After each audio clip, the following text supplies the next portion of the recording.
First,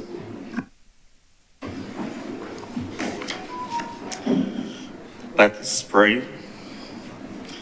Most gracious God, creator of all things and the source of every blessing, we humbly beseech you for our Parliament of Barbados, especially for the Senate assembled at this time, that it would please you to direct and prosper all our councils to the advancement of your glory and the good of our nation.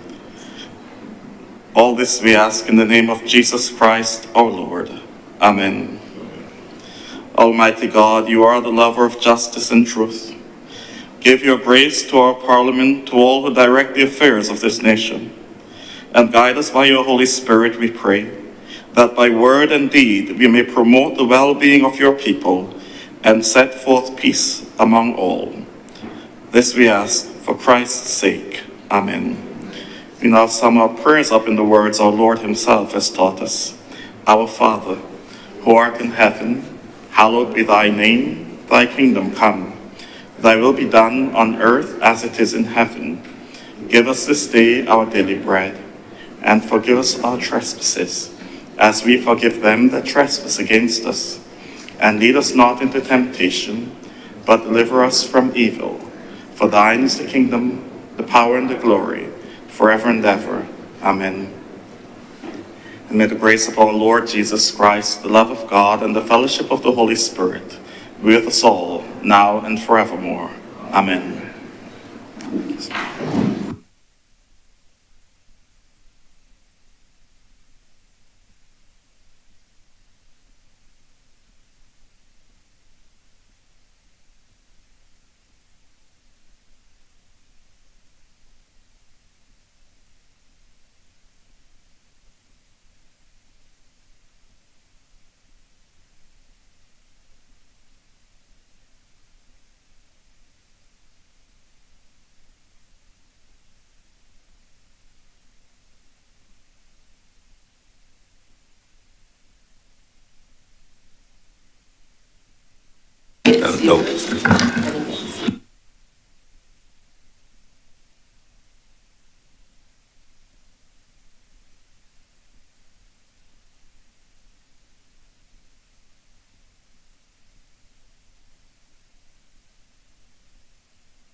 The Senate is in session.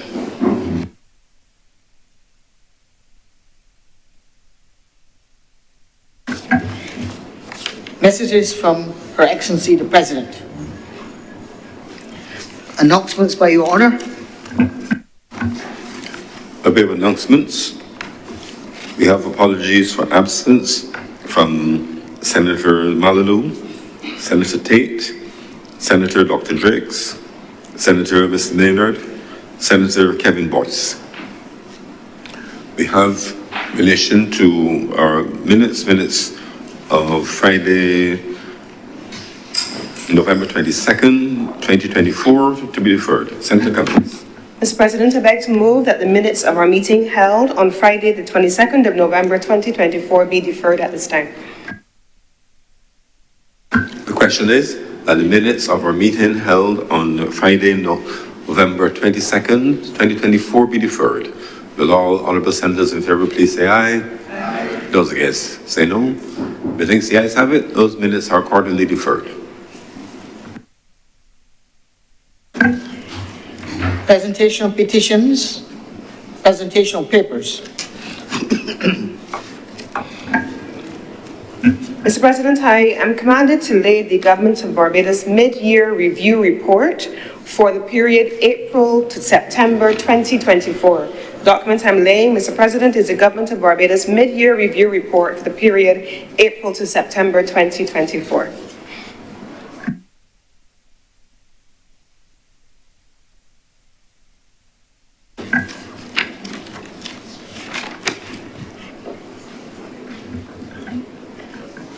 Reports from select committees. Questions to ministers. Request for leave to move the adjournment of the Senate on matters of urgent public importance. Statements by ministers or parliamentary secretaries. Personal explanations. Motions relating to the business or sitting of the Senate and moved by a minister. Introduction of bills. Public business. Public business is now the order of the day. Mr. President, we begin with order number 9 on the order paper. Order number 9. Order number 9 in the name of the Honourable Leader of the Senate to move the passing of the resolution to approve in accordance with Section 5 of the Crown Lands Vesting and Disposal Act, Chapter 225, the vesting in the National Housing Corporation of the parcels of land situate holders in the parish of St. James in this island, and more particularly described in the schedule thereto for residential purposes. Senator Cummins. Thank you very much, Mr. President. The bill that is before this, Mr. President, the bill that is before this honorable chamber today, the resolution that is before this honorable chamber today, actually before I do that, Mr. President, I want to first of all celebrate that we are on the eve of Independence Day tomorrow. And I want to express appreciation to all of the honorable members who are here with their sleeves rolled up to work on the day before independence. And we all know what that means. So let's get on with the business of the Senate. The first item that we're going to be dealing with today, Mr. President, is the matter of the vesting of lands at Bullins in St. James. I believe that there has been a lot said, certainly over the last several years, about the government's housing program and what has given rise to the need for a housing program. Mr. President, there is no question in anybody's mind, and when we talk to Barbadians, average Barbadians, everybody wants to have a piece of the rock. They want to have their home that they own, that they can paint as they like, especially coming on to this time of the year. You make renovations, you add on, you expand for your family, you allow yourself to make sure that you are building a foundation that allows for generational wealth to be passed on to your children. Mr. President, home ownership is a big deal for Barbadians. It is not an academic pursuit. It is not a political issue for the most part, Mr. President, but it is a Barbadian issue. And I want to perhaps begin by being very frontal about the reality of what we're dealing with. Mr. President, when we came to office in 2018, the line at the National Housing Corporation for persons awaiting homes had dated back 10, 15, 20 more years. There were 30,000 people and more on list awaiting housing at the NHC when we came to office. There was no doubt in the minds of anyone in this administration, certainly not the leader of this administration and not any of the two ministers of housing that have held that portfolio, Mr. President, that there needed to be an urgency around finding solutions for Barbadians in pursuit of their desire and their need to own their own home. Whether that is a 2x4, Mr. President, whether that is a mansion on a hill, whether that is a condo, a villa, or it is an extension of an existing property, ownership of your home is as Barbadian as this season is with conkeys and raisins. And so, yes, with raisins. Otherwise, it's just cornmeal pap that's frozen. That's cold. So, Mr. President, the ambition, therefore, for Barbados to have over 10,000 houses built by 2027 is without question an ambitious one. We've heard initially that we wanted to have 10,000 houses, and I've heard on different occasions numbers even higher than that, Mr. President, and not because of any other reason than the fact that the list that I referred to when I opened this presentation, in places like NHC, and every constituency representative who was being approached by their constituents asking for assistance in finding houses, When you match that, Mr. President, with the ability of people to access the credit, the mortgages that are necessary to own those houses, then the government began to put these things together and to find a solution, and not just building houses, but a genuine solution that would lead to home ownership. That led, Mr. President, to the creation of a series of solutions. You have a problem, you find a solution. The solutions, Mr. President, are varied. And so you had the National Housing Corporation, you had the homeowners, the HOPE program, which was there for a different model being used, connecting energy and home ownership. You have public and private sector partnerships where you were focusing there on scale and on capacity. Within that mix with public and private sector partnerships, you had entities that had the ability to build 250 houses, potentially in one go, having large-scale contracts, and those who were smaller contractors who did not have either the capacity financially or with manpower to build at scale and to be able to turn this large number of houses that we had incorporated in our ambition around. They started, and I remember the Prime Minister being very clear from as far back as the former Minister of Tourism and Minister of Housing up to the current Minister of Housing, being very clear, let small builders have access to small projects to begin with. Let them finish those small projects. When they're successfully able to finish those projects, they can have access to additional capacity, so that you're spreading it around and more people are able to get involved in the business of building houses and providing housing solutions for Barbadians, but also that you're able to do it at a pace that satisfies the demand. Because 10,000 houses by 2027 is no small feat. And when we start to look at, when we build out the numbers, when we start to delve into the numbers, we'll see why that has been a difficult ask. But, Mr. President, 10,000 houses, or even if we go as high as 20,000 houses by 2027 to respond to the demand, is a high level of ambition. But I am certain that none of us on this side of this table, on the government side, are in any doubt at any point that this government operates at a level where our ambitions are always set high. We serve in a government where we don't believe in wallowing in mediocrity. We don't believe in saying, oh, just put and put and put and put here, a little bit there.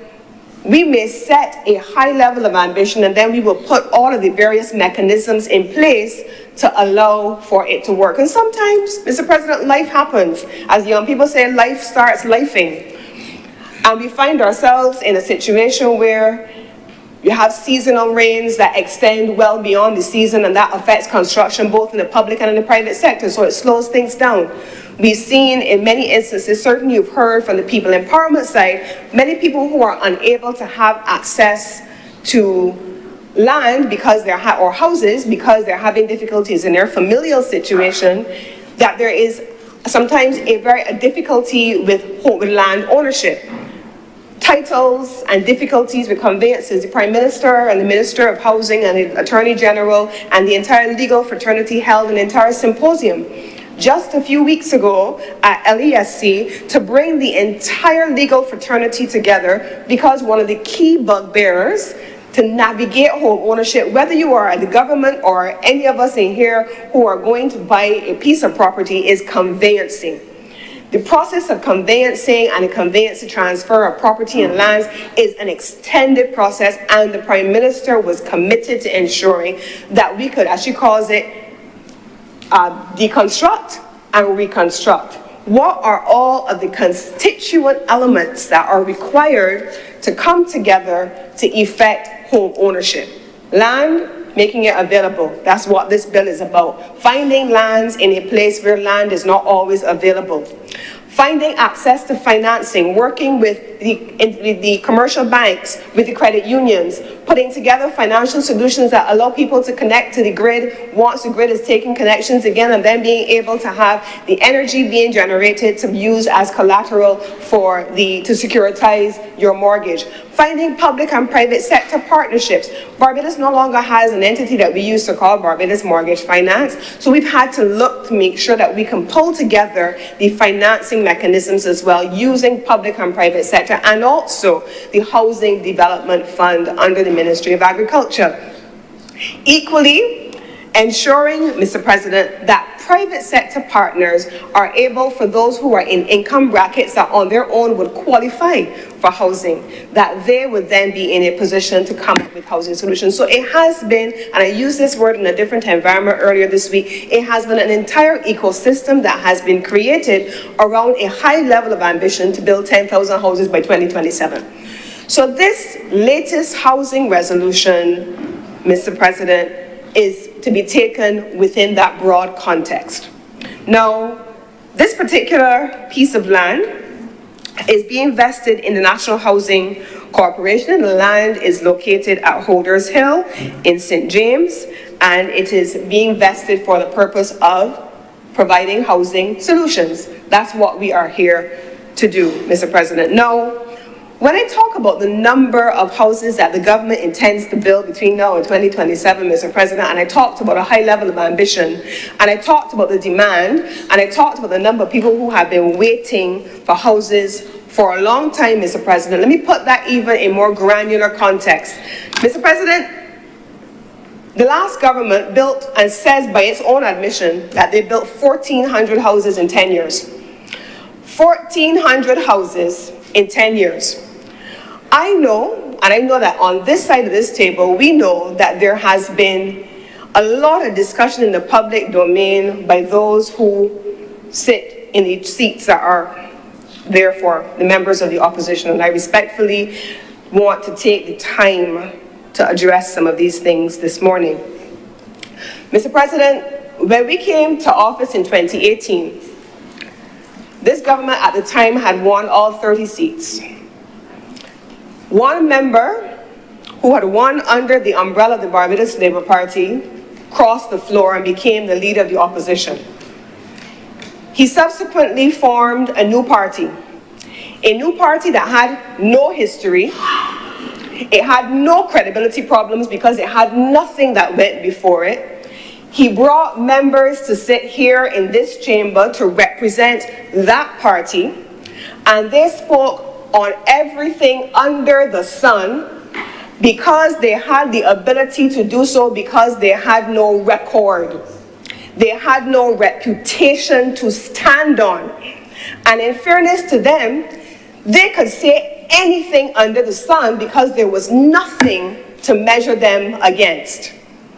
The current Democratic Labour Party, however, finding themselves in a situation earlier this year where a member also elected on a Barbados Labour Party platform crossed the floor and submerged to the top, because it wasn't an ascension, submerged to the top because we were just at the time scrambling like crabs in a barrel to see who would emerge. He submerged to the top.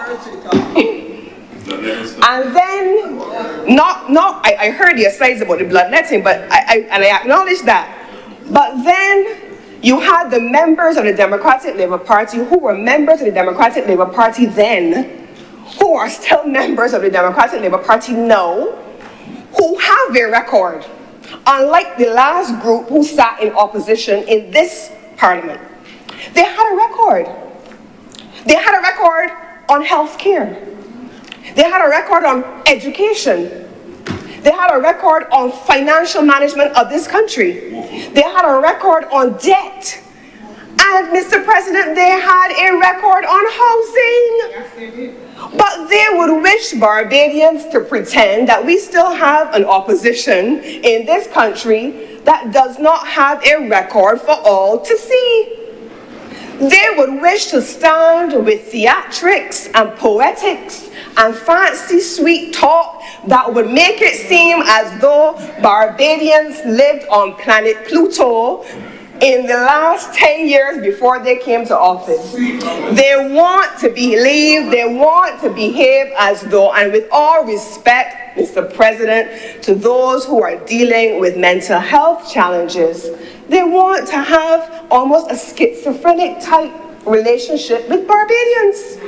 They want to make us to pretend that they did not just build 1,400 houses in 10 years. They want to speak on matters relating to agriculture and taking up prime agriculture land and using it for residential housing. Well, maybe, Mr. President, that is the reason why they didn't build houses during the 10 years that they were in office, because they were concerned by agricultural land. Maybe that's the reason why. But I'm not so certain, because they presided over major declines in agriculture too. That is a record, Mr. President. That's a record. They are not like the previous party that had none. And so, Mr. President, this same party would wish to speak on housing and agricultural lands. Mr. President, I live in St. George. I was born, bred, raised, I went school, primary school in St. George. Mr. President, I know the days when you used to go, when you pass up Boarded Hall, and you used to go and see the plantations up there, you get cassava and sweet potatoes. Of the 1,400 houses that they built in 10 years, 87 of them were built at Boarded Hall, just above Boarded Hall. It is in the St. George North constituency, right above there. They took it up and they built 87 houses. You can see them up there, Mr. President, 1887 from 1,400, okay. But they built houses on agricultural land. Mr. President, the grotto, which was also built under the last government, along with Valerie, but I'm speaking in this instance about the grotto, that was agricultural land, Mr. President. In fact, if you listen to the planners, almost all of this country was agriculture, was in different types of agricultural land for usage, different types of activities. Mr. President, that's the fact of Barbados. In basic economics, there is a question of factors of production. The factors of production is what is discussed in economics. Economics 101. Land is one of them. Labor, capital. But land is finite. So Barbados has a finite amount of land, and there will always be a competing use for agriculture, residential, recreational, and different types of uses. And that is not something to be politicized, because every single government in this country, including any Democratic Labour Party government, will always have to navigate on the advice of their technical officials in planning how to find the balance between agriculture and residential needs. Because the same people who approach this government for housing solutions, and the same people, Mr. President, who were on the NHC list for how many umpteen years, Mr. President, will approach members of either side of the political divide, begging, asking, pleading for help.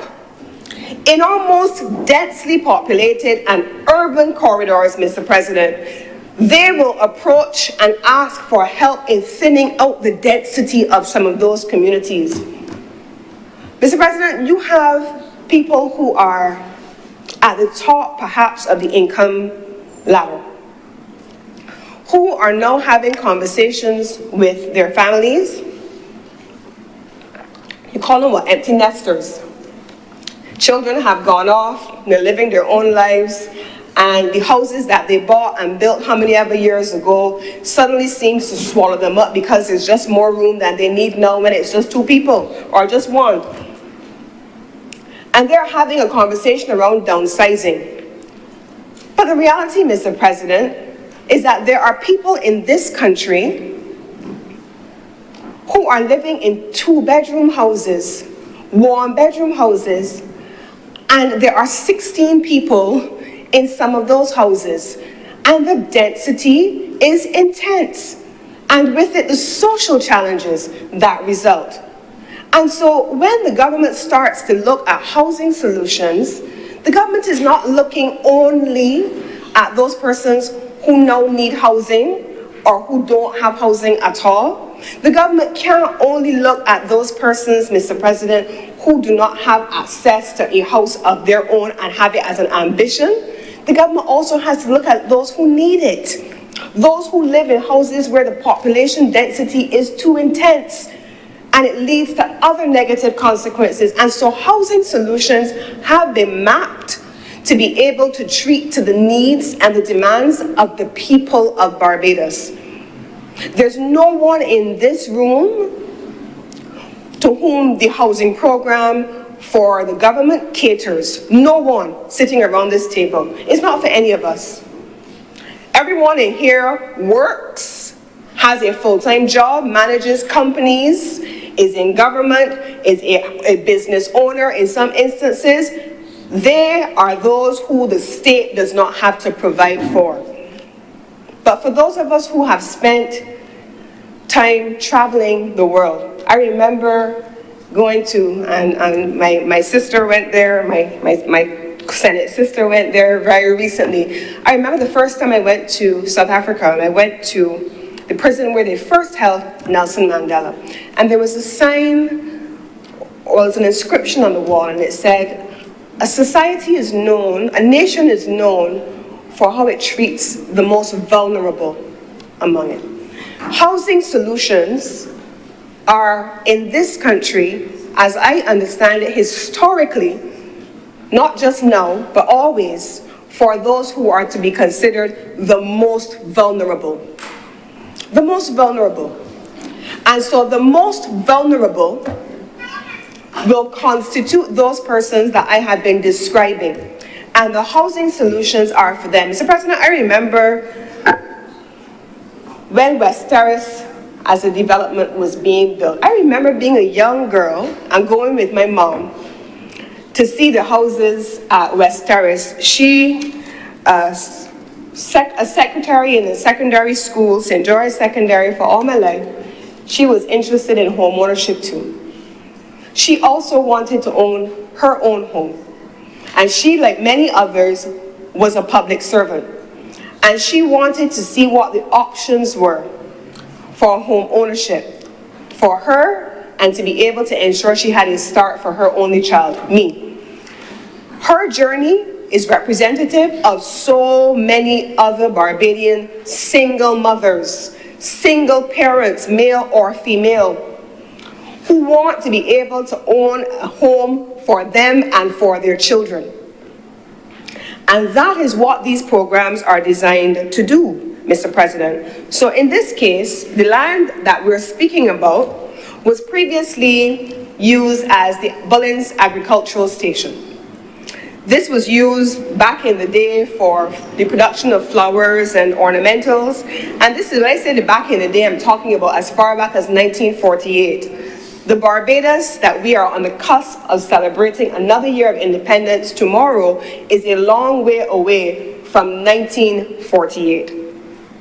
But when this particular piece of land was being used in the production of vegetables and other root crops and so on at the time, they had a whole agricultural station, and there were a number of things that used to be done in this location. Those activities continued for around 35 years until 1983. 1983, it was closed, and the activities were discontinued at that location. And I want to be very clear, the activities at that location were closed in 1983. But the activities continued at a new location in 1987, when they then undertook the responsibility of finding a new location for an emerging ornamental horticultural industry. Now, I think all Barbadians, everyone around this table knows the Chelsea Flower Festival, and we've seen Barbados performing brilliantly every single year, and I'm sure that Senator Morris, when he was based in the UK as Deputy High Commissioner, would have seen the splendor of the Chelsea Flower Show on more than one occasion, and Barbados also claiming gold and silver every single year. So this has been an important part of our development over the years. And so The operations at the bulling station continued in a new location. They continued to provide support, including technical advice to cut flower farmers all across the country. And then they started to get into commercialization. Whenever I go into Massey supermarket, especially on a Saturday evening, I'm always intrigued by the anthuriums that they have on sale in the little stands on either side. And they're there and people come and they buy the little bundles and they take them home and they use them in their arrangements or to put them on the table when they have Sunday family lunches. But we've now created a commercial industry beyond the idea of just having a floral arrangement or when it's Valentine's Day or celebrations, funerals, that you just have flowers. So between 1987 all the way up to more recent times in 2021, we have had around 63% of around 4,600, 4,700 almost hectares in use for the purpose of horticultural development and ornamental use. In September then of 2021, the operations that I have just been describing were consolidated with the home agricultural station and the soil conservation unit, and they then together assumed responsibility for the production of anthuriums and orchids. The staff that was there, they were absorbed into sections of the Ministry of Agriculture, Food and National Security. And so given the decommissioning of the activities at Bullins, and remember I said since 1983, it was determined by the planners, and there is a planning division, there is a Planning and Development Act. It was passed certainly under this administration and brought up to speed and made fit for purpose in a contemporary context.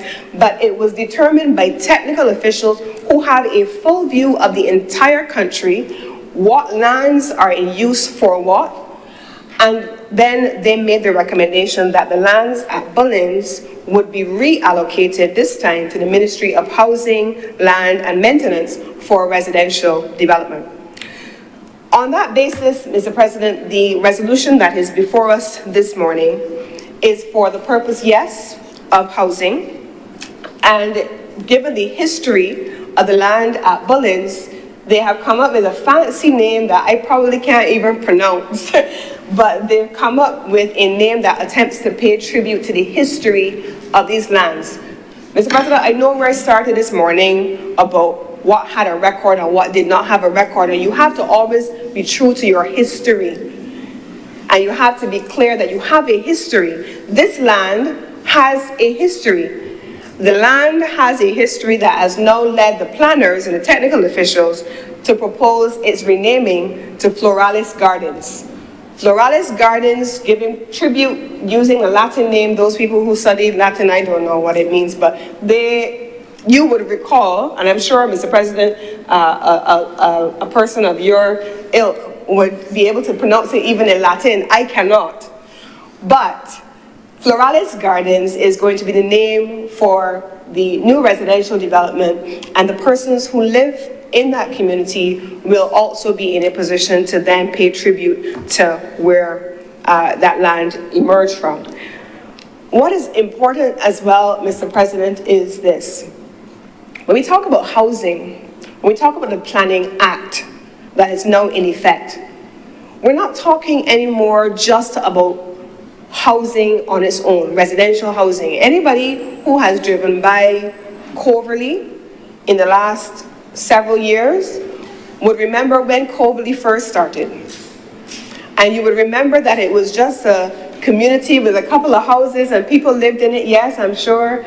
But once Ross University started to immerse themselves in Coverley, you saw the blossoming and the mushrooming and the coming alive of that community, and it has since been expanded. And Coverley was one of those communities, Mr. President, that started under the Democratic Labour Party in one of those public-private sector partnerships that I have described.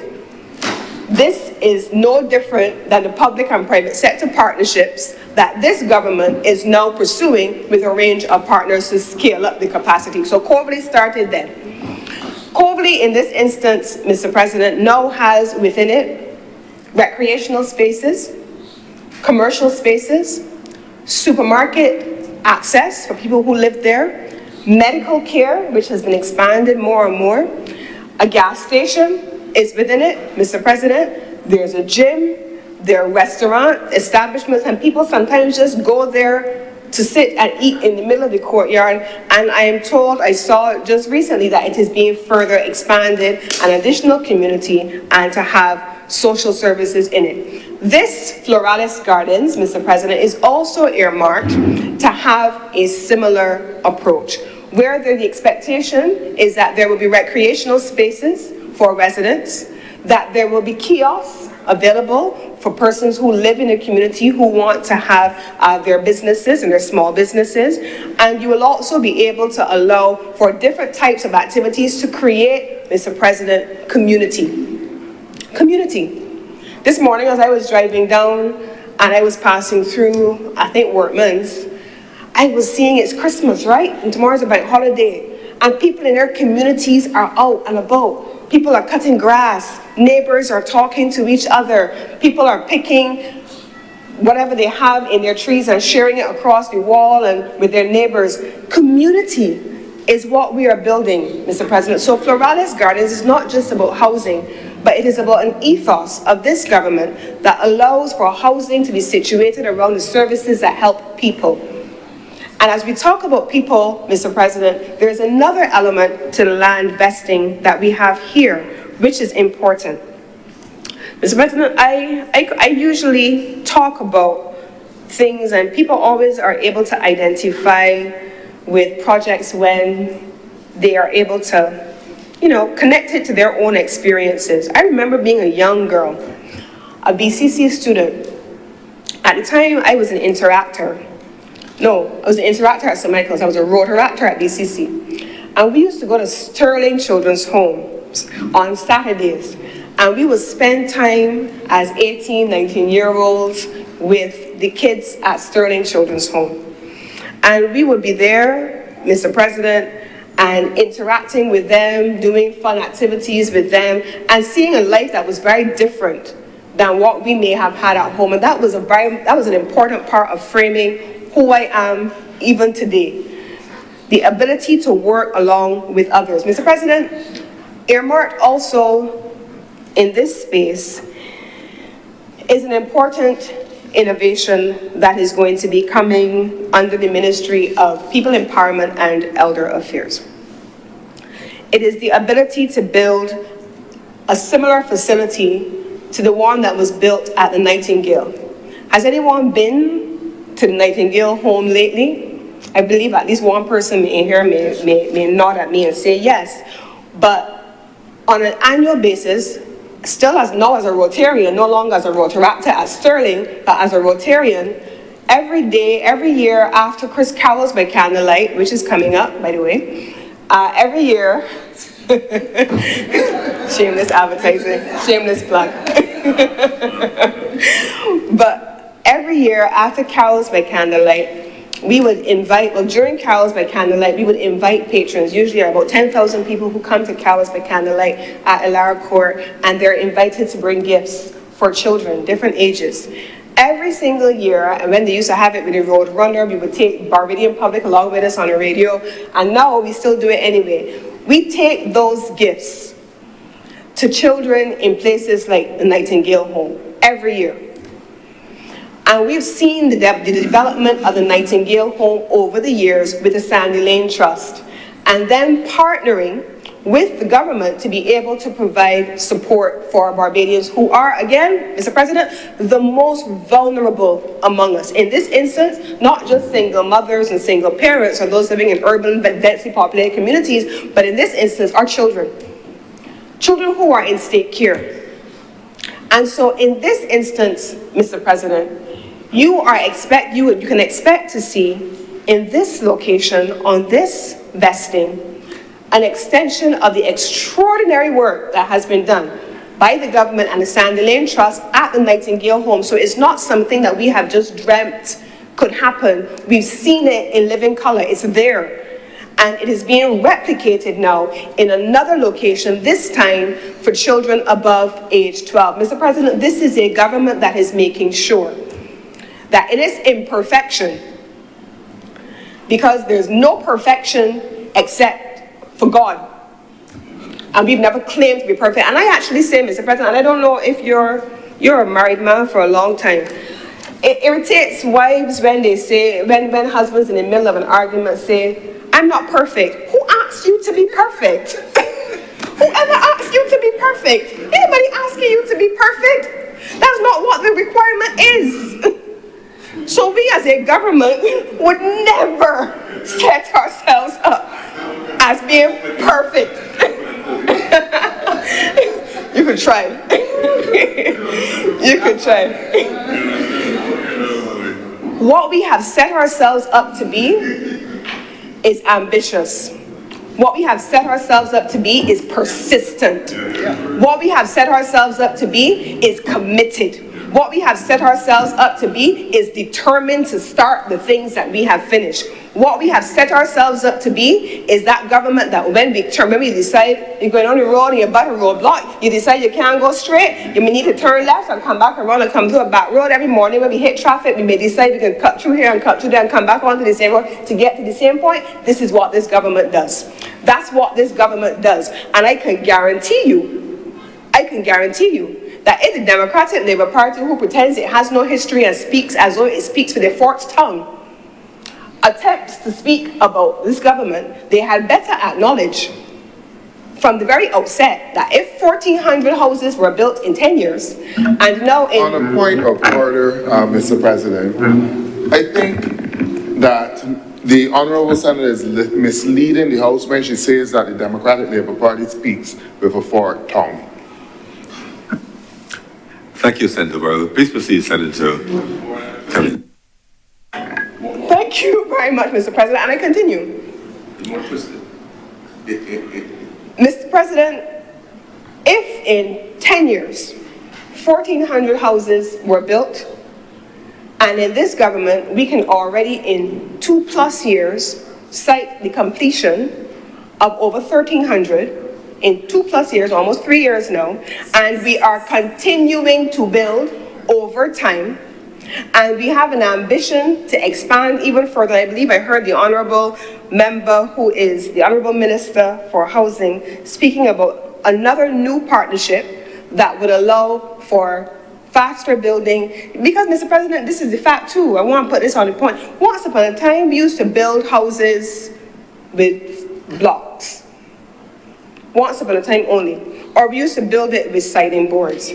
Then we started to build it with concrete board. Then we started to build it with concrete board, Mr. President. That was the evolution of technology, because time doesn't remain static no matter how many people would want us to stand still in time. The technology evolves, Mr. President. Mr. President, I am, unlike others in other places, that will stop every time I'm speaking to acknowledge a slides. I have a focus, Mr. President. I am focused on what I'm saying. So I will continue. So I want to make sure, Mr. President, that as we deal with the question of technology evolving in every sector, in every possible way, technology for housing has also evolved over time. Technology for how we used to build once upon a time no longer exists in the same way we used to do it. The way we treat our phones, it no longer exists the way we used to do it. The way we have cars, Mr. President, no longer exists in the same way we used to do it. There is nothing that has stood still. Everything has evolved, including the technology for building houses. And one thing that has been clear from the presentations made by the Minister with responsibility for housing is that they have been committed to use old techniques combined and alongside new technologies, new transformations, new innovations. And so that is why you have seen steel houses coming into effect. It is why you have seen now reference being made to the new frame-crete houses, which are now being used from an entirely different material altogether, because that is the nature of transformation. The world is moving at a pace that it cannot keep up. Mr. President, I sit in an energy sector every single day. And as recently as this morning, as I was driving down to Senate, there was a presentation, there was a news story where an engineer was talking about how batteries, when electric cars first came into Barbados, what they were like and what they are now, Mr. President. So anybody who speaks with some glee about times long past and construction materials now being used that are weird in some way is living in a parallel universe that is not in reality with us. Technologies for building have evolved, and this government is committed not just to increasing the building of housing, enfranchising persons who want to live and own those houses, including lease-to-own options, which are also on the table, providing financial options for people to be able to become qualified, ensuring that those who are in the lowest income bracket are able to own their houses as well, even if it is on a lease to own, Mr. President. Finding new ways of collateralizing mortgages using energy, for example. Using, yes, new technologies like steel and framecrete to be able to increase the number of houses that you can build quickly, and at the same time, Mr. President, that will allow people the dignity, not just of owning their own homes, that can be a dream, but the dignity of living in a place that they can be proud of. Aesthetically pleasing properties, Mr. President. In some instances, there are single-family dwellings, standalone houses. But I already cited that Barbados has finite land access. There's only so much of it. So it means that you can't just always spread out, but sometimes you have to go up. And it is on that basis that you have heard the Minister with responsibility for housing and the Prime Minister speaking about quads, multi-story complexes. I drove by the London Board Towers this week, and they are beautifully repainted, and it's beautifully redone. And I saw that the hoarding has also gone up. Equally, as I talked about community and community around residential housing, I can see that the Ministry of Sport and community development right next to it has also begun construction on the long-awaited community centre right next to London Bourne Towers. It is a continuous expansion by this government, not just of housing, but of community development all across this nation. And by the time I sit, Mr. President, in 2 minutes, I am certain I'm going to forget. I'm going to remember things that I forgot. I probably haven't spoken about the Durvilla hardwood houses yet, Mr. President. I haven't spoken about them. I haven't talked about the partnerships with Guyana where that different type of technology has been involved, has been included. I haven't talked about that, Mr. President. So I am comfortable that when this government speaks about its housing program, that its record, its ambition, its commitment, and we are still in progress, cannot be questioned, Mr. President. But as we move through the process, I am certain that we will find ways and areas where improvements are necessary. And as I say all the time, we have never attempted to be perfect. When we see areas for improvement and they are given constructively, Mr. President, then we are most certainly, and we have had so much feedback from the various contractors and persons who are working in the field. This is the final thing that I want to say, Mr. President. Mr. President, when we started as a government to look at the housing program, when we started to look at the public sector investment program, and we started also to look at the private sector investment program, especially the large number of hotel projects that are under construction as we speak. One of the things that the government realized very early on was that we would have a capacity problem, a skills problem. What we were experiencing in that sector, in those sectors, was happening at the same time, Mr. President, as Guyana was having a boom. And Guyana was having a boom in construction. Right now, I believe there are 8 hotels under construction in Guyana and more on the cards. They are building at the speed of light. They're rebuilding a new airport, rebuilding new conference facilities. All kinds of expansion is happening as a result of the oil boom. And the citizens of Guyana who came to Barbados many moons ago because they were looking for opportunities here, particularly in the construction trade, and worked and lived here for many, many years, and then found themselves being told, ever so welcome, wait for a call. Many of them are now finding their way back to their homeland, where there is a construction boom, and they're finding opportunities and leaving Barbados in a space where the skills to ensure that we can build at scale need to now be built. And so what did this government do? We didn't just talk about it. We did not see it as a problem. We are the government that sees it, faces it, and fixes it. That's our record. And so this government then introduced something called the Construction Gateway. And the Construction Gateway project is meant to ensure that we're able to produce the skills all the way up through apprenticeship and then ultimately attachment so persons can work with skilled and developed artisans so that we would have a cadre of persons to work on these projects over time to allow for Barbados's construction development to continue apace. Are we still having a shortage of skills in these areas? Yes, we are. We always knew where we could find a Guyanese joiner, a Guyanese carpenter. We always knew where we could find them. Guyanese masons. That was one of the things that they did extraordinarily well. And now we are building a cadre where we have the skills here in Barbados together within our institutes. And so, Mr. President, as I close, I want to commend this bill to this honorable chamber, but more importantly, I want to commend the government's housing program ambition to this honorable chamber and the connection, therefore, to community, to society, to people, to skills, and to our overall development as a nation. And we do so, Mr. President, on the eve of our anniversary celebration tomorrow. And with these not so few words, Mr. President, I beg to move that this resolution do now pass.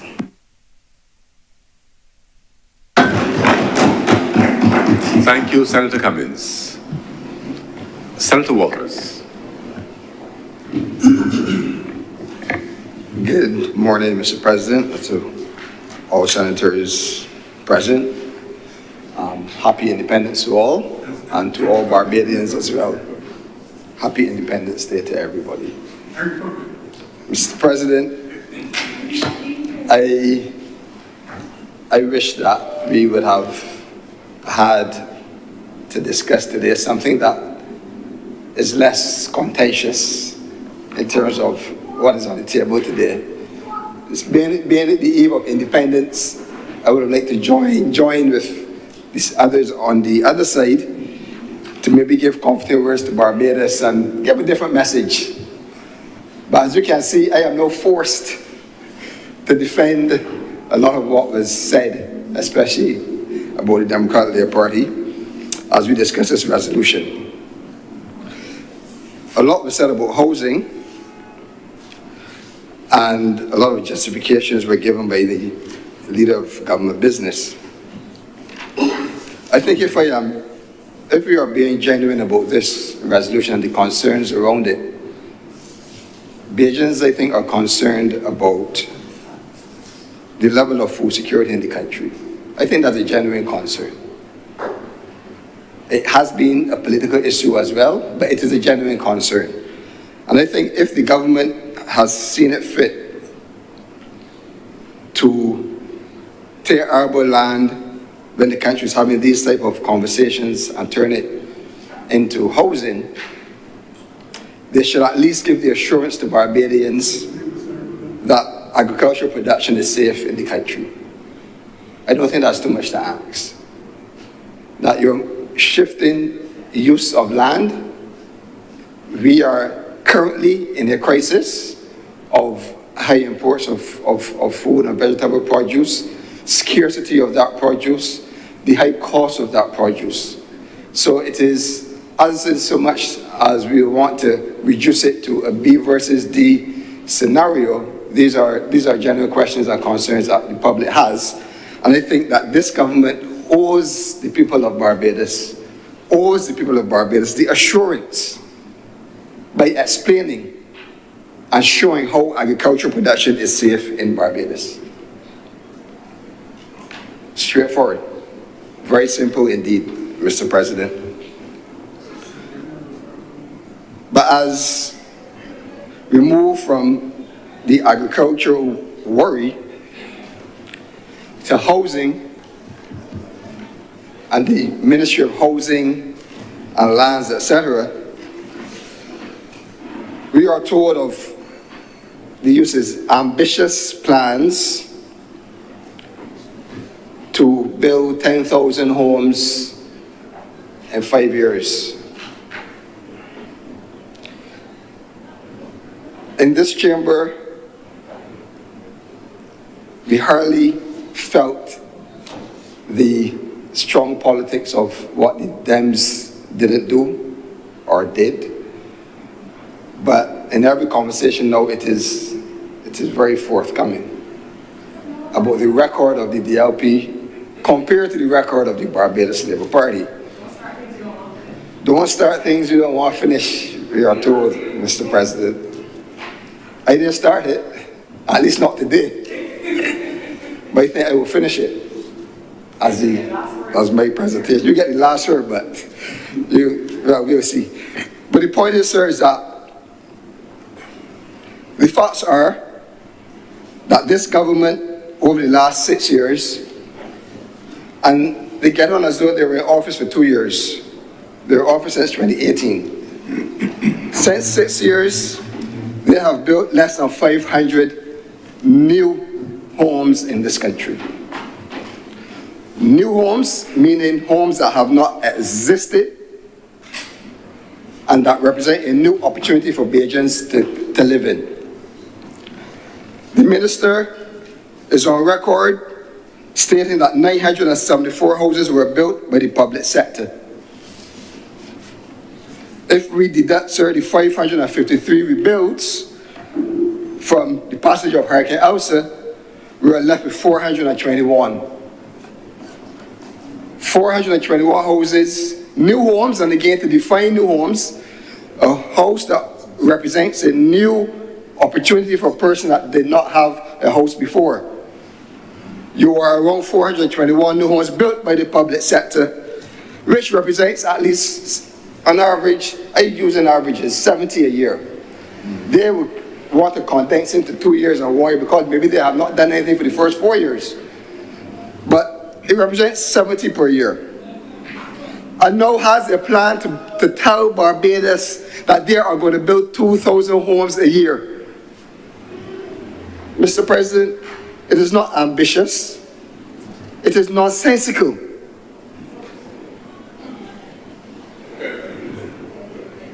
These are the facts.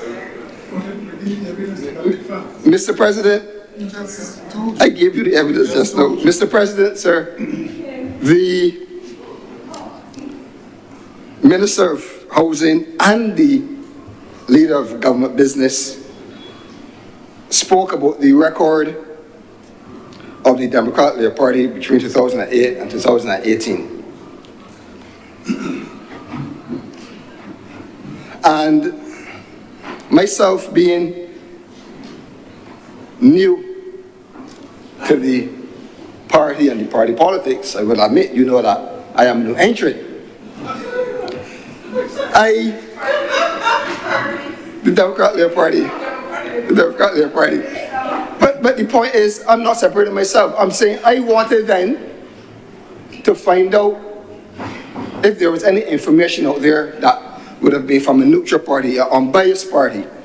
And I searched, Mr. President, because I wanted to understand the record of the Barbados Labour Party government as it relates to housing, and kind of compare that with what was done in the last 10 years of the Democratic Labour Party administration, just to get an idea of, where we both stand as parties. Because the minister made the point that housing is critical to the livelihoods of Barbados. I grew up in a housing estate with 6 persons and 2 bedrooms. I understand that these things are very important. We must provide housing. We must provide housing timely, and we must have a good housing stock every year so that persons can move on. But we must provide opportunities for those who cannot afford to provide opportunities for themselves. So I came across a special audit on the National Housing Corporation, August 2009, that looked at the housing program of the Barbados Labour Party between April 2003 and March 2008. And I wouldn't read everything on the report, but in the executive summary, sir, as point number 5, it says, it shared about the concept of joint ventures, the National Housing Corporation, etc., which we know that to be true. But it said, to assist these developers, the corporation entered into agreements whereby the firms leased lands from the corporation, and these leases were then used as collateral by the firms to obtain financing. The delivery of houses by these developers have been very slow, and of the estimated 522 which would have been delivered, only 113 were completed in the period between 2003 and 2008. 113 houses in 5 years, Mr. President. It also made the point that during the 5-year period to March 2008, the corporation had constructed 226 houses through joint venture and primary homes programs, and these results contrast with the target of 1,600, which was set for the 5-year period 2003-2008. Mr. President, that's a 5-year period. Back then there was not as much ambition as it is now, because we had 10,000 homes. Back then, the 5-year period there forecasted 1,600 homes. But 226 homes in 5 years. That is the record of the Barbados Labour Party. Unbiased. It is not me pulling numbers out of a hat or from my colleagues in the party. It is here in the Auditor General's report. So if we just suppose the performance of the 226 in 5 years, and we add the 421 that they've done in 6 years, in 11 years, you were at less than 700 homes. New homes. Yet 10,000 homes are promised, and it's still defended. They're good at the promises. Still defending it. Mr. President, this is, Barbadians want to hear the truth. They want us to be practical. They want the government to be practical in what it is promising. If not, they will not have any hope. It sounds like political talk. Get any more houses? That's what it sounds like, Mr. President. So the government should humble itself and put a realistic figure, and the realistic figure can't be no more than 500 houses based on their record. So please be honest with the people of Barbados. And all the fuss about ambitious and then not perfect and all that. They're not consistent. They're consistent because they're consistently providing very little housing. But that is the reality, sir. And as you will know by now, Mr. President, it is not so much that I need to defend, but I think it is important that we put the facts on the table. And as the record of the Democratic Labour Party was put on the table this morning, Mr. President, the minister spent quite some time complimenting the Coverley project, of which was a Democratic Labour Party project. She couldn't even reference a project under the Barbados Labour Party that she could reference. She could not. And I challenge her. Sorry, the Honourable Member, I apologize. The Honourable Member could not reference a project that was done under the Barbados Labour Party administration. She chose to reference a project under the Democratic Labour Party administration, and she spoke glowingly of it, Mr. President.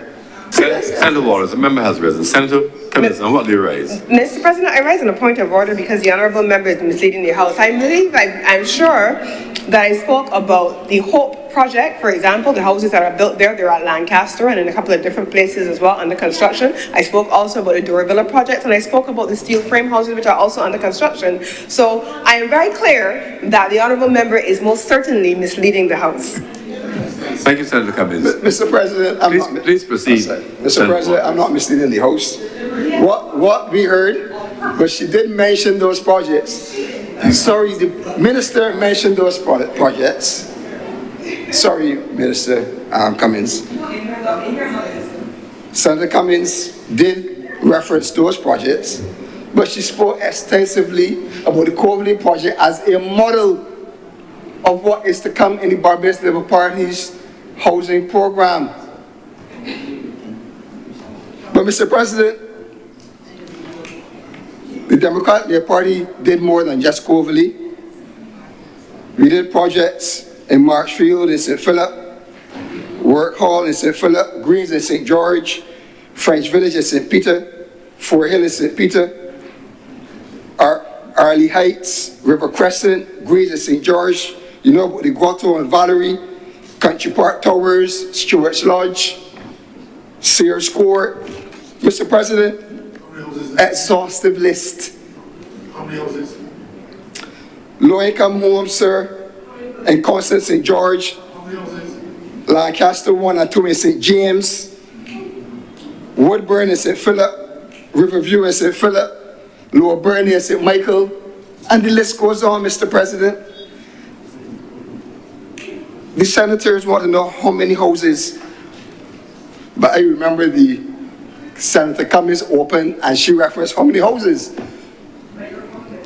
You are to confirm what I have said of your program that was shared and provided, and is probably a document of this House by the Auditor General, but the government only producing less than 230 homes in 5 years before it came to office in 2018, and a record now of about 70 a year over the last 6 years.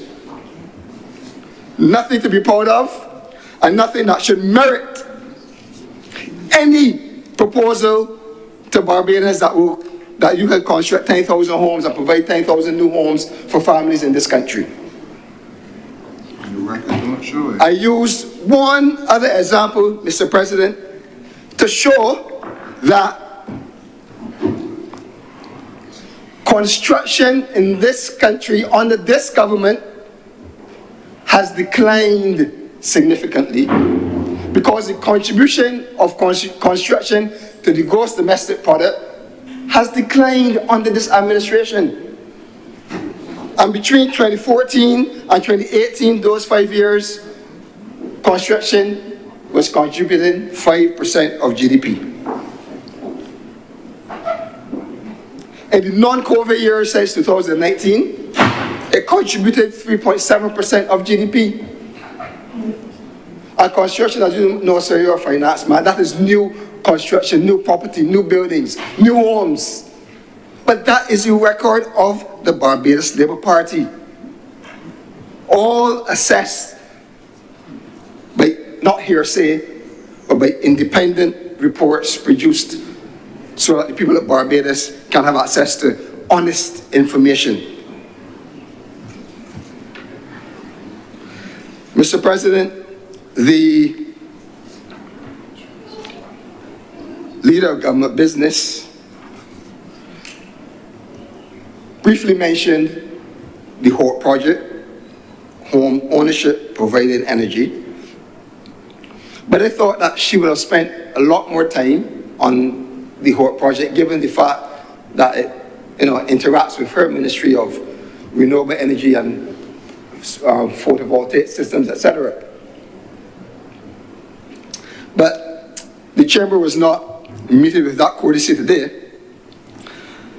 And it is because, in my view, the whole project does not have a good record either. There's no hope in it. For the last, I think HOPE was registered, Mr. President, in 2020, November. And for the last 4 years of the operation, Barbadians are at a loss of what is happening at the entity called HOPE. There have been no financial reports. There have been no briefings on the use of the money. Monies of $60 million have been allocated from the Housing Credit Fund and placed at the mercy of HOPE. What do they have to show for it, sir? 148 homes, we are told, foundations at Pool St. John, which are uncompleted. Again, plans to construct new homes at different places across the island. But we are not sure of the record of Hope specifically over the last 4 years. $60 million plus dollars later of taxpayers' money that has gone unaccounted for by this government.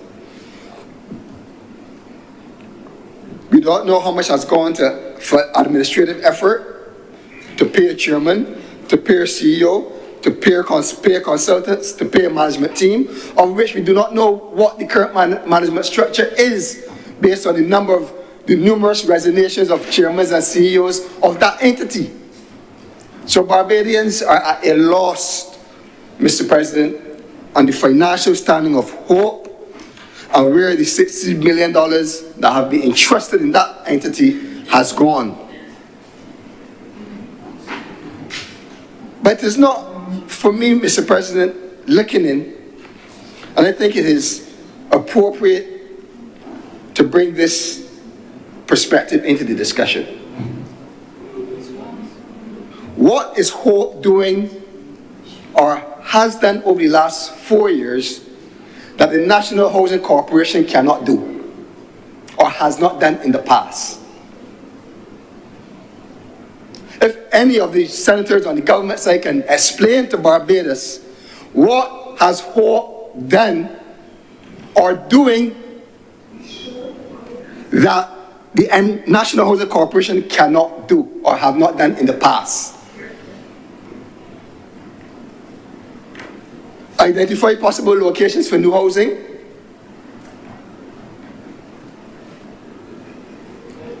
Partner with the private sector for housing projects. Identify eligible persons to occupy these homes.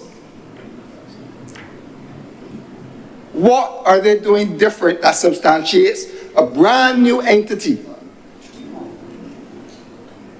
that has chairman, CEO, consultants, and large sums of taxpayers' money are placed at his disposal without any record of how it is spent?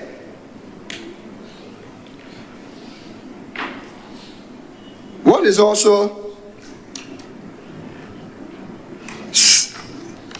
significant that I came across, Mr. President, in this independent report, right, Senator Cummins, is that it spoke about the practices of the Barbados Labour Party as relates to housing.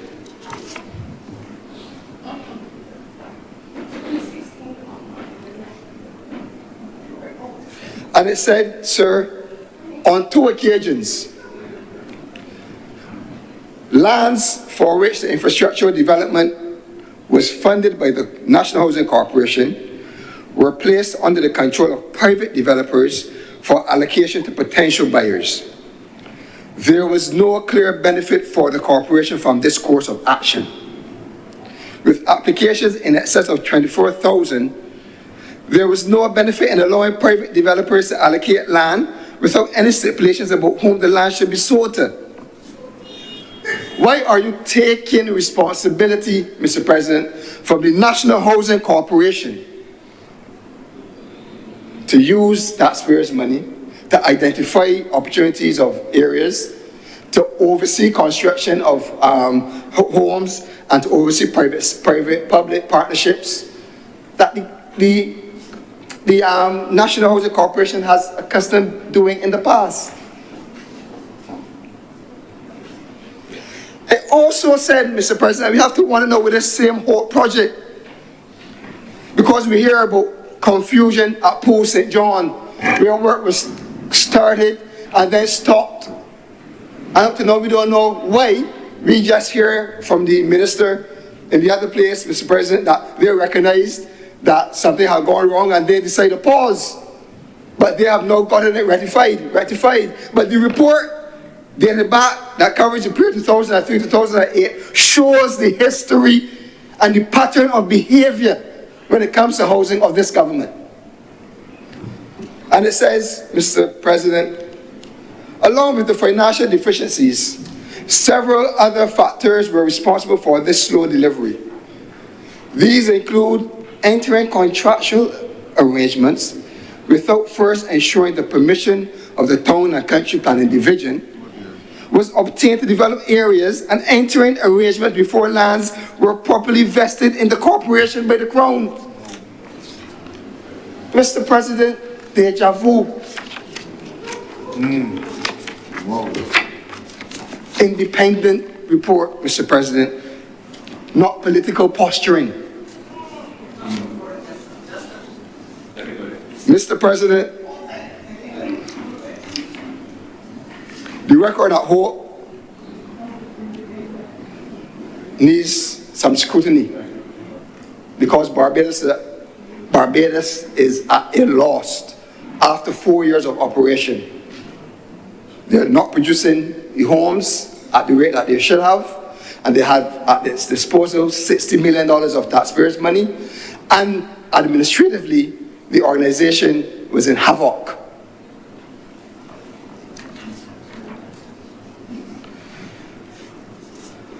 Mr. President, the Barbados Labour Party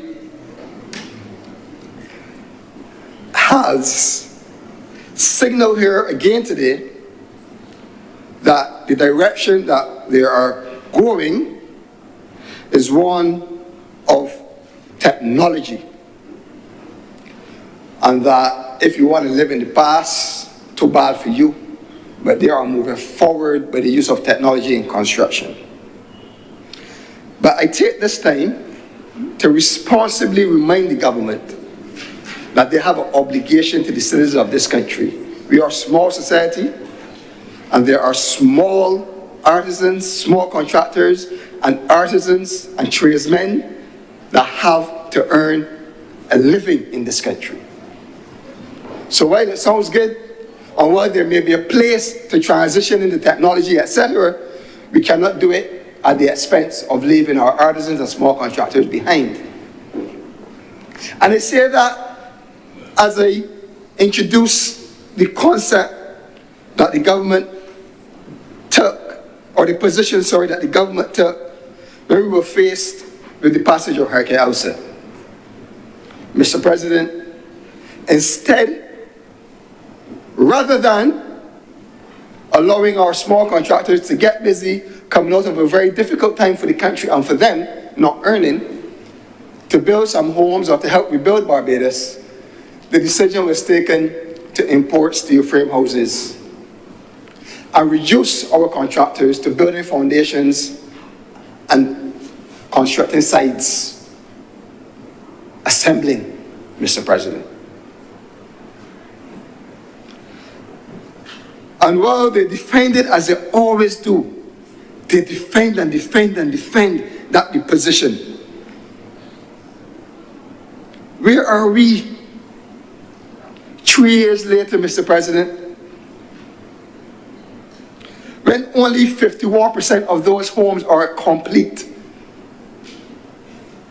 51%, 3 years later.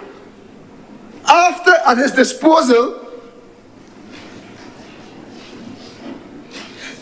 using $53 million of taxpayers' money, of which $24 million is cost overruns.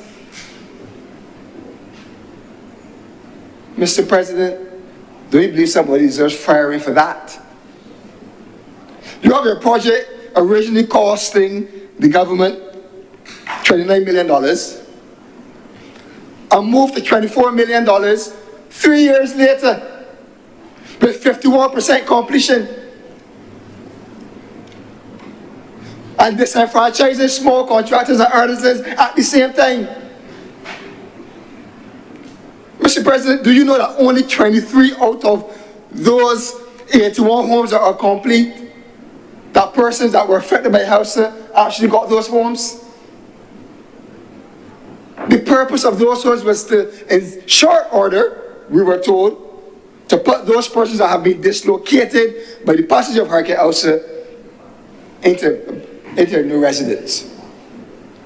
3 years later, $24 million overrun, 51% complete, and only 23 of the persons affected were able to achieve a home for which the purpose was desired. So, Mr. President, I don't think that the country is convinced about, one, the fact that the government can construct 10,000 homes in 5 years. Two, the fact that they utilize the funds that are put to their disposal by the hard taxpayers' dollars are being used efficiently and effectively. And three, that during this process, our uncles, fathers, brothers, cousins are being disenfranchised because they are being reduced to being an assembly line and a group that can only do a foundation. The minister, Mr. President, said I didn't have enough time to speak about the houses from Guyana and all these things. But again, same program, different system.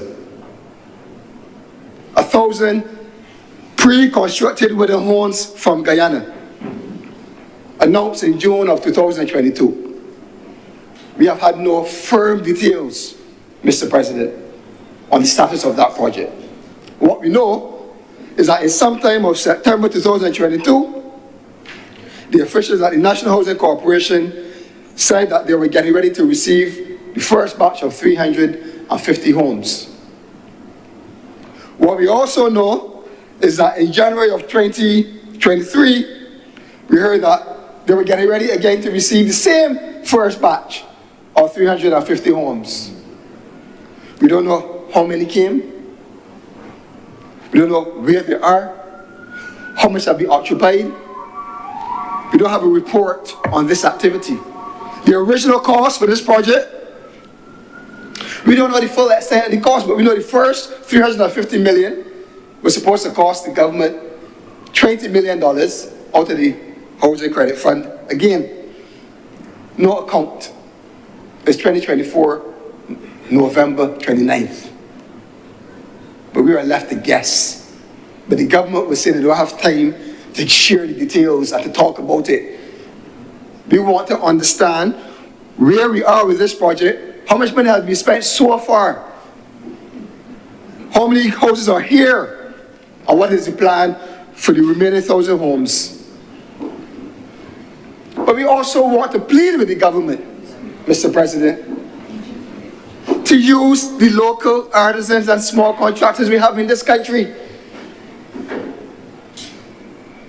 The minister, Senator Cummings, also alluded to the fact that a recent trip to the US has revealed some new technology that the government wants to. But it was in the US, it was in the media. It's the USA, and the minister referred to it as well, right? So, and again, technology and all that. But how are we affecting our livelihoods in such a small economy? And we have a minister of small business who sits in this chamber. At least I thought we did, Mr. President. But we don't hear her raising, the Senator Cummings raising the issues on behalf of the plight of small contractors. Mr. President, I raise on a point of order.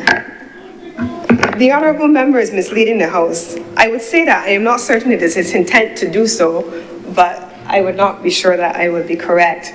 Mr. President, I am certain that in my presentation, I did say that the government was using a combination of large and small contractors, and that it was clear also that in order to achieve scale and to build a number of houses in a limited time frame, that there were large contractors provided for that purpose, and that small contractors, where they could come and begin to build, once they completed that, they would come back and have additional contract. I was very clear that I said exactly that. So it is misleading this chamber to say that I did not speak about anything relating to small contractors, because that is not correct.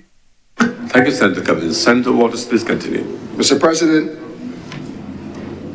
what I meant to say, let me explain it properly, Mr. President. Because I agree, I did hear the senator refer to the fact that they were engaged small contractors. I have, nothing deliberate. I have just explained to the chamber that the trend of the government has been to bring in pre-built steel frame homes from China, pre-built wooden homes from Guyana, and this has a direct implication to the work that small contractors and artisans will have if they were to build these homes from scratch in Barbados. And I have not heard the minister on that specific plight to defend those small contractors and artisans as relates to the amount of work they would get in terms of the volume of work, not just building a foundation or being a part of an assembly line, Mr. President. But Mr. President, the Ministry of Housing and Lands has a greater responsibility than simply construction of new homes. And when I had in my notes from yesterday evening, late, to discuss a matter that has just appeared this morning, and is very timely, that we can now hear the cry of a lady who wants possession of her home that lives in a housing estate based on the 20-year program of the Democratic Labour Party. The government has been very silent on the program and on the transfer of those homes to those persons who are entitled to them. But what the government is also very poor on, Mr. President, is the maintenance of these programs, of these estates. And while I commend them, so you don't have to get up and shout and keep enough noise now, I commend them for doing the rewiring in the estates. I commend them for doing the rewiring in the estates. But I happen to come from a community, Mr. President, that has 4 housing estates: Ferniehurst, Dickens Farm, Rosemont, and Golden Acre. Mr. President, and I have received numerous calls and complaints from residents in these estates as it relates to the maintenance of the estates. Doors dropping off, windows dropping out, leaking in roofs, leaking in front houses. Ordinary issues that would have been fixed by National Housing Corporation. And these residents are told that NHC is broke, and that if they want anything to be done, they have to go buy the materials, and maybe the National Housing Corporation will see about the labor. These are tenants who are renting from the government, Mr. President. Yet the government has wasted $24 million in steel frame homes with overruns, and as I said, 51% incomplete. $24 million that could have gone into the repairs of these persons. Don't they matter, Mr. President? Especially in the hurricane season. They are frustrated. You know what's more frustrating, Mr. President? That the residents in that community that I refer to could have gone into Dicker's farm or go to the depot and make a claim, make a request for assistance. That depot has now been closed, Mr. President. So they don't have anywhere to go when they are faced with challenges. Challenges that are the responsibility of the National Housing Corporation and the Ministry of Housing in this Barbados Labour Party administration. They are governing this country. So it was very timely to see that here you have a young lady in another district speaking about the thousands of dollars that she has spent. That is a story across all of these estates. People have to put out their hard-earned money. Thousands of dollars. And the National Housing Corporation, under the leadership of this government, wasting money, sending millions overseas, not even taking care of their own artisans,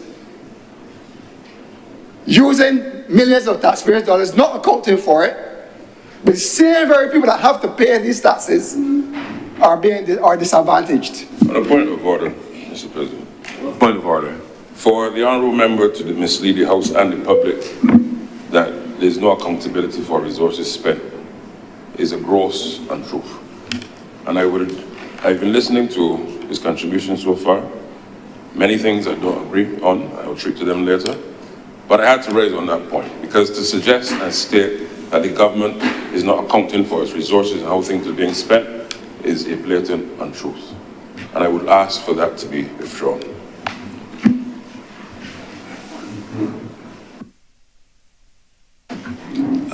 Continue, Senator Walters. I think you're expressing your opinion.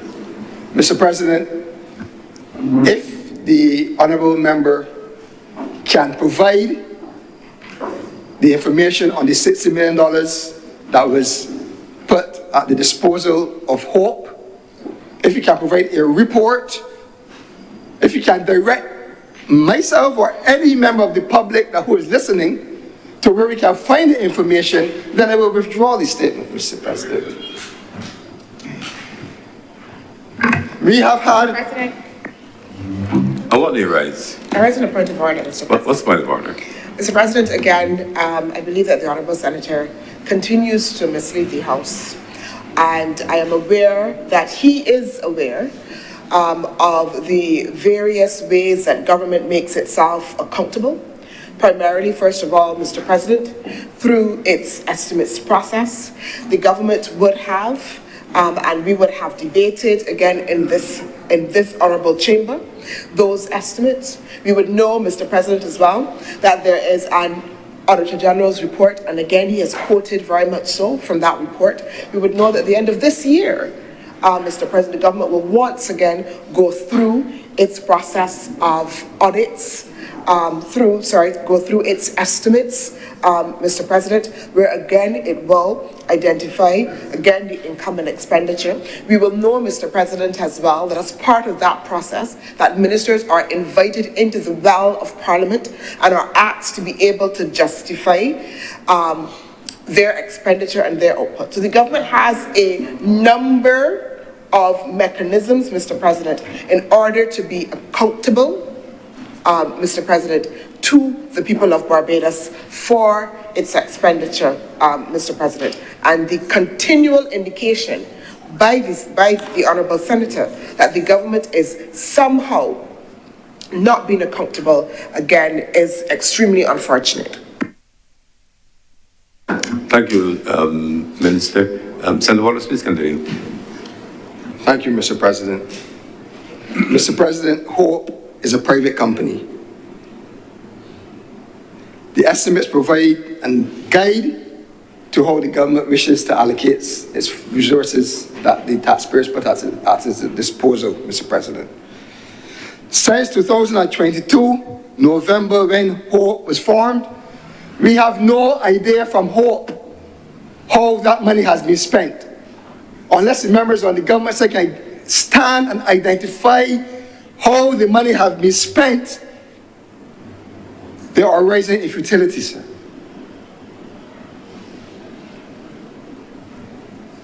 Mr. President, No one is raising?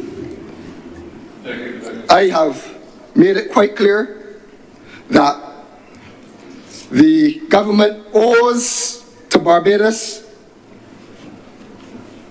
that they should assure Barbados that agricultural production is safe given this recent transaction. We live the realities daily. Food shortages, the cost of food, the amount of importation of vegetables, etc., that we have to endure. The government has proceeded, and they have not given the assurance or assured Barbados that agricultural production is safe. That's the first thing, Mr. President. The second thing, Mr. President, is that the record of the Barbados Labour Party government when in office and housing is dismal. I shared with the Chamber 70 homes per year, new homes per year, that the public sector has constructed. I shared 226 in the previous 5 years before the 2008, 226, I believe, over a 5-year period, Mr. President. The dreams and the ambition of 10,000 homes is misplaced, misleading, misguided, is ridiculous. Pipe dream. Everybody knows you can be ambitious, but your target should be Really? achievable. Yes. Mr. President, we do not know how the government spent the $60 million at Hope. No financial records, no annual reports, no accountability at Hope for $60 million of taxpayers' money. No accountability for the $20 million that we had to be sent to Guyana for the 350 wooden homes. Mr. President, Mr. President, by now you will recognize that I'm a reasonable person. Mr. President, the government is looking at a deficit of almost $1 billion expenditure over revenue in this year. But yet it is treating the finances of the country in this manner.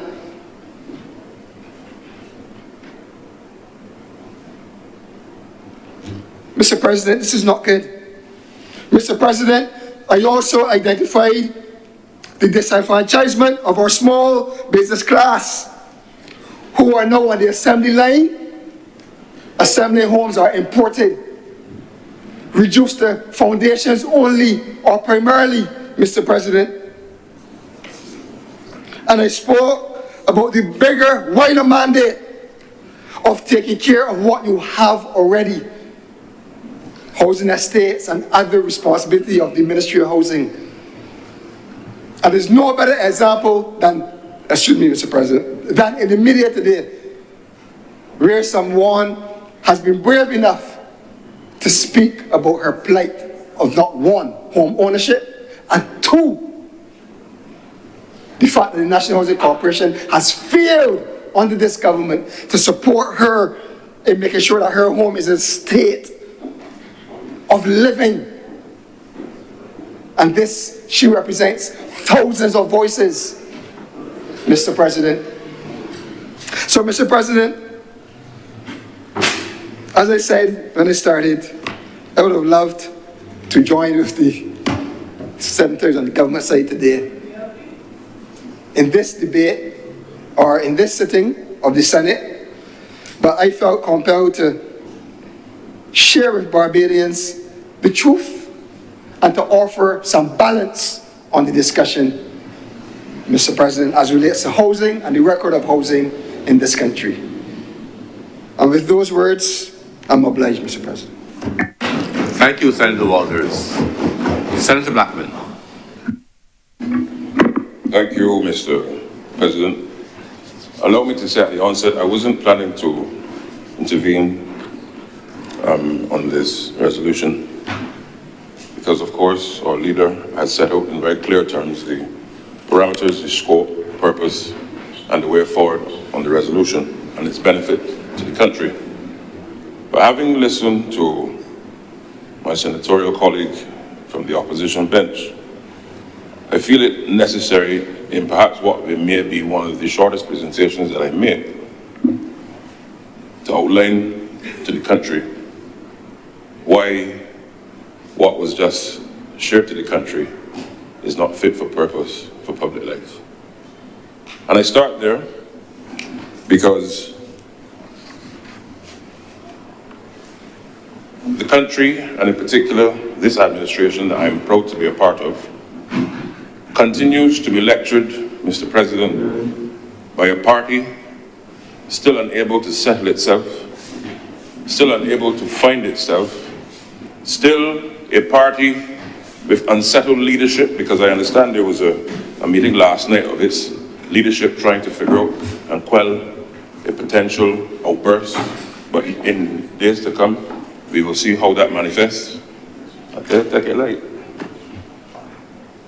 We are, as a country, being foisted a rhetoric and a narrative by a party that for 10 years, which they hate to be reminded about, Mr. President, between 2008 and 2018, carried this country through the mire, the muck of economic mismanagement and disaster.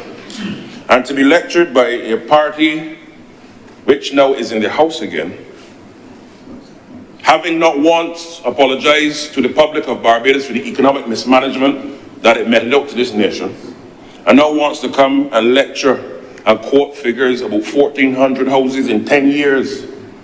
Must I remind the Honourable Member, Mr. President, that we had to go through, and we're still coming out of it, the worst external shock in the history of this earth within the last 103 years, namely the COVID-19 pandemic. And if you want to start with figures, and if I had to go by the Honourable Member's figures, just if I had to go by those figures, where the Honourable Member indicated the Democratic Labour Party produced 1,400 houses in 10 years, if my math serves me correctly, that's 140 houses a year. In 10 years, where there was no COVID-19. Point of order. And Mr. President, the Honourable Member is misleading the House. I never quoted any figures about our performance in government, the Democratic Labour Party.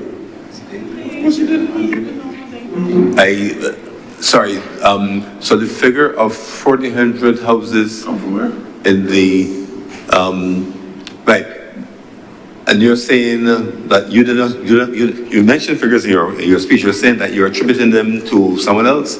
No, I did not, Mr. President, mention a quantity. The quantity of 1,400 came from the leader of government business, Mr. President. No. And, okay. No, Senator Waters. Continue, Senator Blackman. Mr. President, this is perhaps the second time since I've come to this honourable chamber that I've seen a member from the Democratic Labour Party distance itself from its own utterances and its own words, and it therefore tells a story, and I hope all Barbadians who are watching this live debate that they understand that the Democratic Labour Party continues to divorce itself from itself. You're unashamed to stand by your own words. Senator Blackman, there's a point of order. I want you to rise. Mr. President,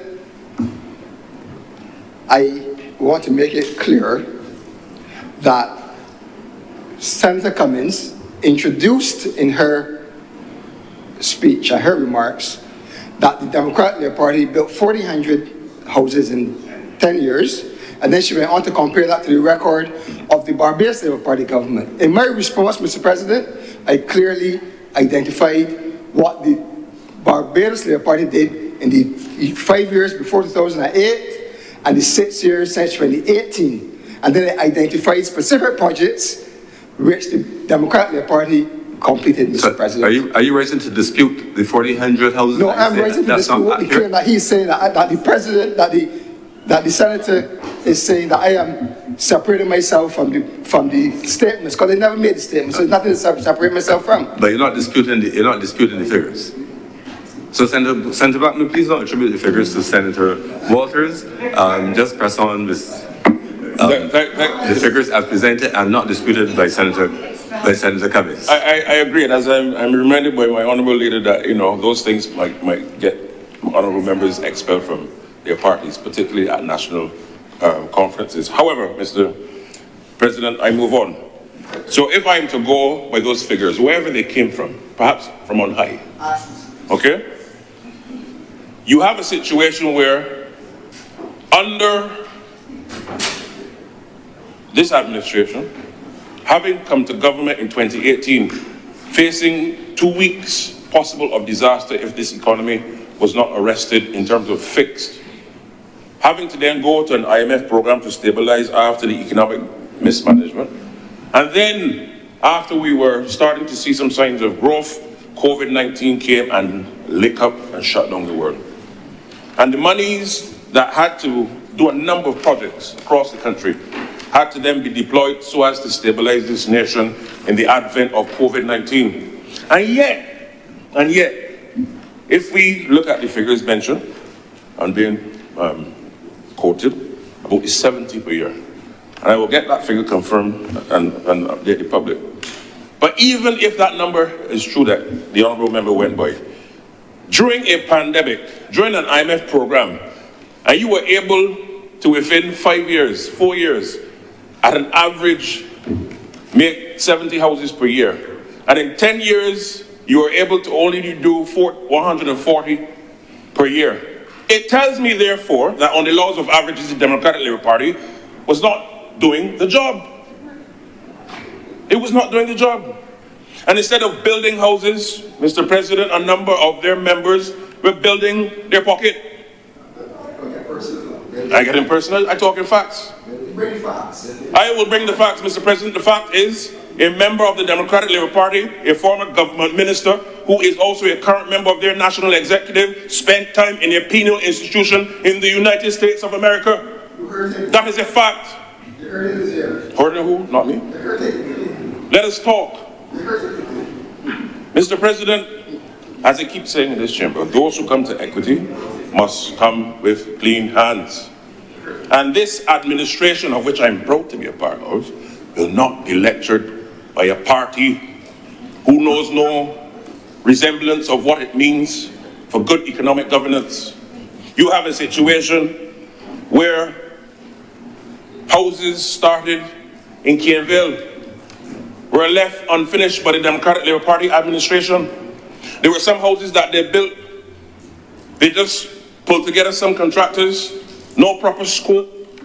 Fridges, Mr. President, could not even fit through the door. People went to, Mr. President, sir, I am addressing you and this honourable chamber. And those who want to now come back to public life, believing that people forget what they did in the past, I will teach them today about good governance and public life. Mr. President, sir, if they want to talk about the Auditor General, let us go to the 2016 one. Let us go. Let us go. Because I know they will walk out this chamber and not come back in here. Don't come.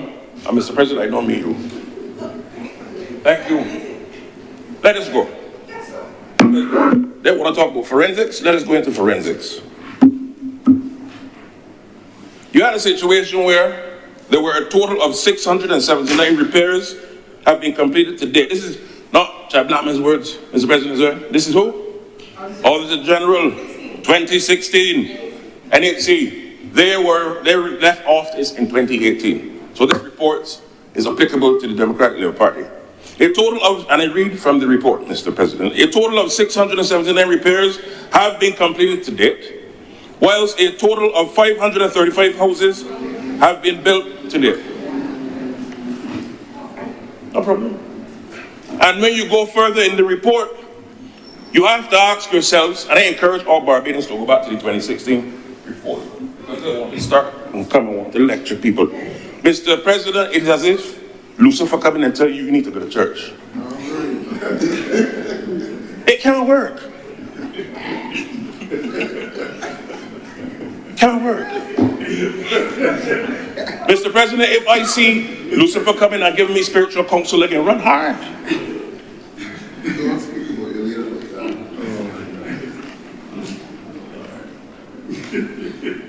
You have a situation where, and it goes on. In January 2011, the board of the NHC and the cabinet of Barbados, this is the Democratic Labour Party, approved the construction of a high-rise apartment unit for rental at several urban sites using the Joint Partnership Housing Program, Mr. President, which approved by the cabinet in 2009. These included projects at Valerie, Calamarock, Grotto and Beckles Road, estimated at 15.799 million and 18 million respectively. Any project undertaken by the corporation should be first approved by its board before onward transmission to the cabinet for ratification. Mr. President, it says it was, however, noted, therefore there's a contradiction as we go forward. It was, however, noted that these projects were approved by the cabinet on the 13th of January 2011, Mr. President, and thereby by the board by circulation resolution between 14th and 20th of January. Cabinet first, Mr. President. Those who come to equity must come with clean hands. Mr. President, today is going to be a long day in this chamber. The report goes on, Mr. President. There was no evidence provided, I shall repeat, this is the Auditor General's report. He says in the 2016 report, there was no evidence provided to indicate that the management of the NHC carried out the necessary financial and technical review on the Grotto and Valerie projects before submission to the board for approval. Such a review, he went on, would have assisted the board in determining whether the proposals as presented met the corporation's policy objective of providing housing for lower income persons in a cost-effective manner. The management, Mr. President, of the corporation did not go to the public tender with these projects, even though the expenditure exceeded the 100,000 threshold, then applicable under Financial Rules 1971. The tendering process would have advertised the project to a larger pool of potential developers, therefore facilitating greater competition in the selection process. But I go on a little further.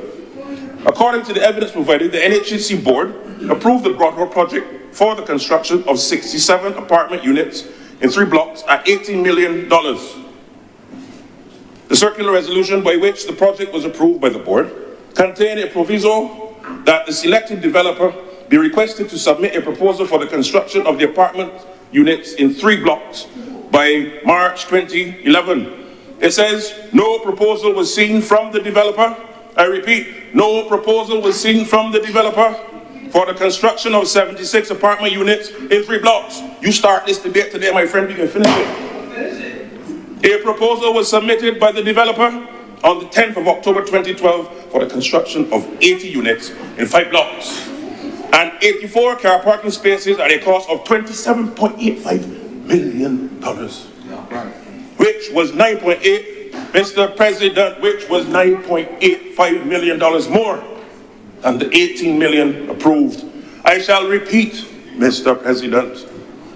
President, I shall repeat, and all those online, all those who are watching it later tonight in the news, I want you to hear what I'm saying. Auditor General report,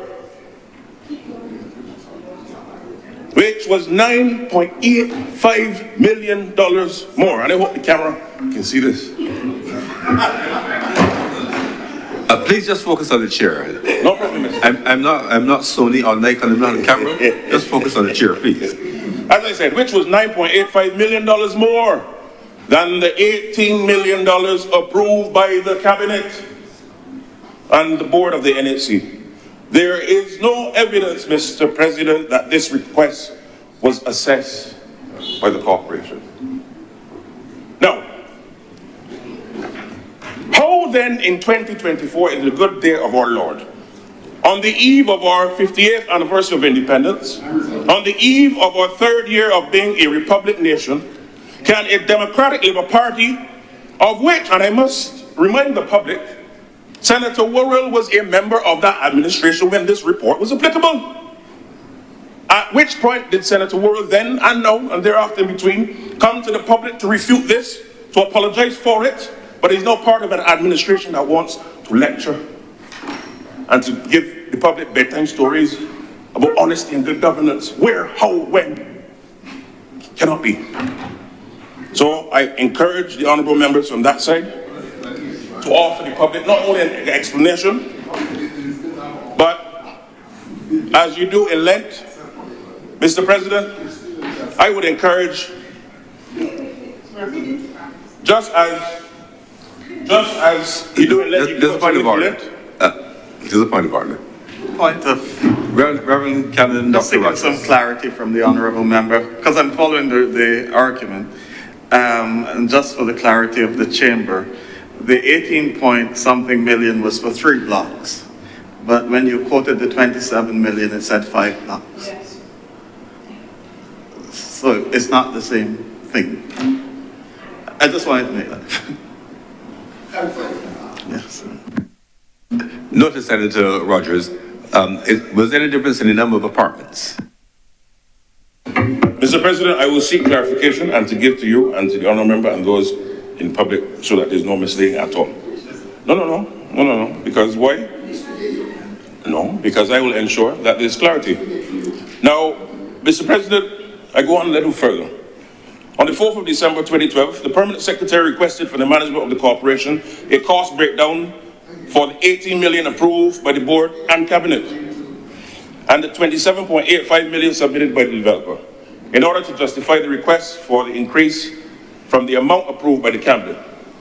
On the 14th of May 2013, the Permanent Secretary received an elemental breakdown of the 27.85 million from the developer, but there was no evidence that a cost breakdown for the 18 million was received.